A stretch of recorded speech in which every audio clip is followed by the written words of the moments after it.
The Green Factories of Cells. Chloroplasts Explained. Hello, language learners. Today, we're diving into the world of biology to understand a term you may have come across: chloroplasts. Let's unfold what this term means and why it's vital for life on Earth. Chloroplasts are microscopic structures found in plant cells and some algae. They are considered the powerhouses of these cells, playing a crucial role in the process of photosynthesis.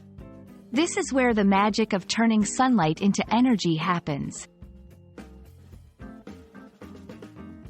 Photosynthesis is the process by which green plants and some other organisms use sunlight to synthesize foods with the help of chloroplasts.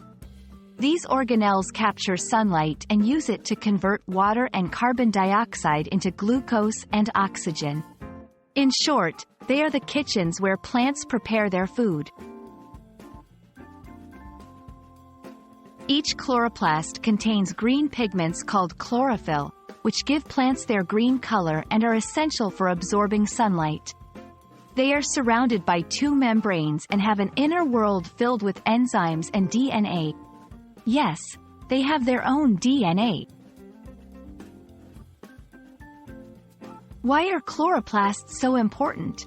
They are not only responsible for feeding the plants themselves but also indirectly feed almost every other organism on the planet.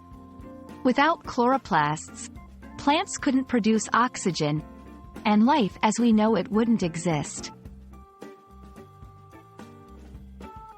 And that wraps up our journey into the world of chloroplasts, the green factories within plant cells. They are remarkable for their role in photosynthesis, making them essential for life on Earth. I hope this video has shed light on this fascinating biological process.